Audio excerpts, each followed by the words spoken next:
سورہ الاعراف کی 3 آیات بینات آیت نمبر 19، 20 اور 21 تلاوت کی گئی ہے۔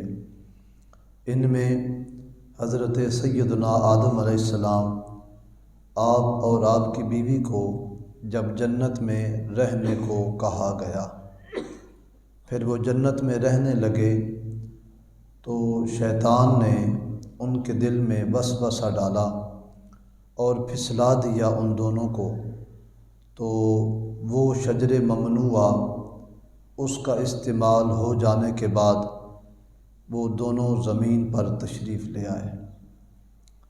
حضرت آدم علیہ السلام جنت عدن میں تنہا اکیلے رہتے تھے، اور حضرت آدم علیہ السلام کو جس جنت میں رکھا گیا وہاں نہ حوریں تھیں، نہ غلمان تھے، نہ فرشتے تھے، اکیلے ہی حضرت آدم علیہ السلام اس جنت میں رہتے تھے۔ پھر آپ کے دل میں یہ خیال پیدا ہوا کہ میرا کوئی ہم ساتھی، ہم جنس ہونا چاہیے، تو حضرت حوا کو حضرت آدم علیہ السلام کی بائیں پسلی سے وجود بخشا گیا۔ پھر حضرت آدم علیہ السلام کا حضرت حوا سے جب نکاح ہو گیا، نکاح ہونے کے بعد یہ اگلا سارا کلام قرآن شریف میں 7 مقامات پر اس کا ذکر ہے۔ اللہ پاک ارشاد فرماتا ہے، اے آدم علیہ السلام، اب تم جنت میں رہو اور تمہاری بیوی بھی جنت میں رہے۔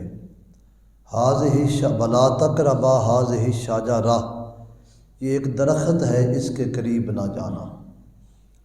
اس کے پاس جانے کی ممانعت فرما دی گئی۔ اللہ کریم ارشاد فرماتا ہے، پھر ہم نے آدم علیہ السلام کو جب یہ کہہ دیا تو شیطان نے ان کے دل میں وسوسہ ڈالا۔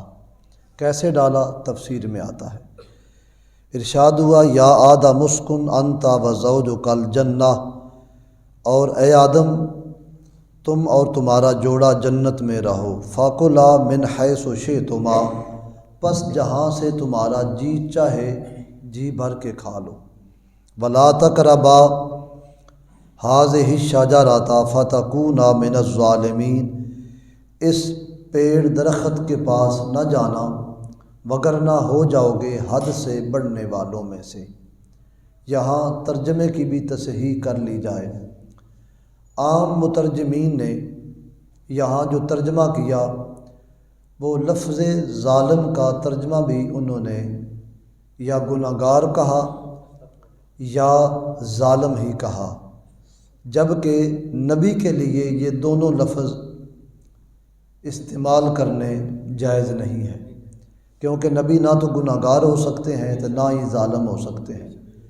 تو ترجمہ الفاظ کا جو معنوی اعتبار سے بنتا ہے اس میں پھر تعویل کی جائے گی، کیونکہ رب تعالیٰ کی منشا یہ ہے کہ اللہ تعالیٰ یہ پسند کرتا ہے کہ جب کوئی عظمت والی بات آئے تو اس کا ترجمہ تعویل کے ساتھ کیا جائے، جس طرح کہ اللہ تعالیٰ کی اپنی شان، اللہ اپنے ہاتھوں کا ذکر کرتا ہے۔ جب اللہ نے ہاتھوں کا ذکر کیا تو وہ ہاتھوں سے پاک ہے۔ یہ ہمارے ہاتھ یہ حادث ہیں، مٹ جانے والے ہیں۔ اللہ کے ہاتھ، اللہ نے فرمایا ید کا لفظ ہاتھ ہے، اب اس کا معنی تعویل میں کریں گے جو اس کی شان کے لائق ہے۔ اسی طرح دوسرے مقام پر کہ اللہ تعالیٰ استوا فرماتا ہے، جب زمین آسمان بن گئے تو اللہ تعالیٰ نے استوا فرمایا، تو اس سے مراد نیچے سے اوپر آنا یا اوپر سے نیچے آنا نہیں، وہ تعویل ہوگی۔ اور اسی طرح حدیث پاک میں نبی پاک علیہ السلام فرماتے ہیں کہ آدھی رات جب ہو جاتی ہے، آدھی رات کے بعد اللہ تعالیٰ کی رحمت بندوں کو آواز دیتی ہے، اور وہ آواز پہلے آسمان پر ہے۔ اب وہ آواز دینا ذات باری تعالیٰ کا آنا مراد نہیں، وہ نزول اجلا اس کو کہا جاتا ہے۔ اسی طرح یہاں بھی تعویل کی جائے گی، نہ تو لفظ ظلم کا ترجمہ ظالم کیا جائے گا اور نہ ہی گناہگار کیا جائے گا، پھر معنی وہ کریں گے جو بریلی کے تاجدار نے بتایا۔ اعلیٰ حضرت نے تفسیری ترجمہ کرتے ہوئے ارشاد فرمایا فتکونا من الظالمین، اے آدم اے حوا اس کے قریب نہ جانا وگرنہ تم حد سے بڑھنے والوں میں سے ہو جاؤ گے۔